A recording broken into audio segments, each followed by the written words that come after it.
భాగీరథి నది ఒడ్డున పెద్ద జువ్వి చెట్టు ఉంది. ఆ చెట్టు తర్రలో జరదవమనే ముసలిగ్రద్ద ఉండేది. ఆ గ్రద్దకు కళ్ళు కనిపించవు. అందుకని ఆ చెట్టు మీద ఉండే పక్షులు తమకు తెచ్చుకున్న ఆహారంలో ఆ గ్రద్దకు కొంత పెట్టేవి. ఆ గ్రద్ద పక్షులు బయటకు వెళ్ళినప్పుడు వాటి పిల్లలకు మంచి మంచి కథలు చెప్పి నిద్రపుచ్చేది. ఒకరోజు దీర్ఘకర్ణము అనే పేరుగల పిల్లి పక్షుల పిల్లల్ని తినటానికి ఆ చెట్టుపైకి చేరింది. ఆ పిల్లిని చూసి పక్షి పిల్లలు భయంతో అరిచాయి. ఆ అరుపులు విన్న జరదవము త్వరలోంచి బయటకు వచ్చి ఎవరక్కడా అంటూ కోపంగా అరిచింది. ఆ అరుపుకు పిల్లి పై ప్రాణాలు పైనే పోయాయి. తప్పించుకోవడానికి దానికి దారి కనిపించలేదు. ఏదైతే అది అయ్యింది అనుకుని, అయ్యా, నా పేరు దీర్ఘకర్ణము, నేను పిల్లిని అని చెప్పింది. వెంటనే జరదవము, నీవు పిల్లివా? ముందు ఈ చెట్టు దిగి వెళ్ళిపో, లేకపోతే నీ ప్రాణాలను తీస్తాను అంటూ హెచ్చరించింది. అయ్యా, కోపగించుకోకండి. నేను పుట్టింది పిల్లి జాతి అయినా నాకు ఆ జాతి బుద్ధులు మాత్రం రాలేదు. నేను మాంసం తినను, పైగా బ్రహ్మచారిని.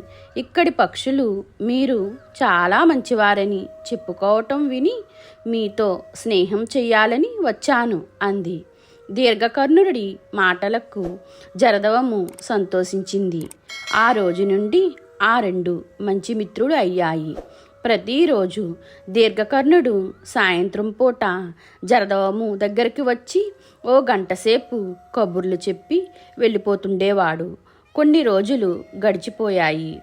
చెట్టుపైనున్న పక్షులు తమ పిల్లలు మాయం అవుతున్నాయన్న సంగతి తెలుసుకున్నాయి. అవన్నీ ఒకరోజు కలిసికట్టుగా వచ్చి జరదవమును తమ పిల్లలు మాయం అవుతున్నాయని అన్న విషయం అడిగాయి. జరదవము తనకు ఏ పాపం తెలియదని చెప్పింది. పక్షులు జరదవము తొర్ర లోపలకు వెళ్ళి చూశాయి. తొర్ర నిండా పక్షుల ఈకలు, ఎముకలు కనిపించాయి. అవన్నీ దీర్ఘకర్ణుడు పక్షి పిల్లలను చంపి తిని జరదవము తొర్రలో తెలివిగా పడేసినవి. పక్షులన్నీ జరదవమే తమ పిల్లలను చంపి తింటుందని అనుకుని ఆ ముసలిగ్రద్దను సూదిగా ఉండే తమ ముక్కులతో పొడిచి చంపాయి. అయ్యో, పిల్లి మాంసాహారని తెలిసిన దాని మాయమాటలు నమ్మి దానిని ఈ చెట్టుపైకి చేరనిచ్చినందుకు తగిన శాస్తి జరిగింది నాకు అని గ్రద్ద ప్రాణాలు విడిచింది. చూసారా, పుట్టుకతో వచ్చిన బుద్ధి పుడకలతో గాని పోదు. పిల్లి మాటలు నమ్మినందుకు ఆ గ్రద్దకు ఎలాంటి ఆపద వచ్చిందో.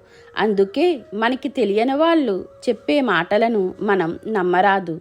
నమ్మితే జరదవములా మనం కూడా చిక్కుల్లో పడతాం. మీకు ఇలాంటి కథలు కావాలంటే లైక్ చేయండి, షేర్ చేయండి, కామెంట్ చేయండి. నా ఛానల్ని సబ్స్క్రైబ్ చేసుకోండి.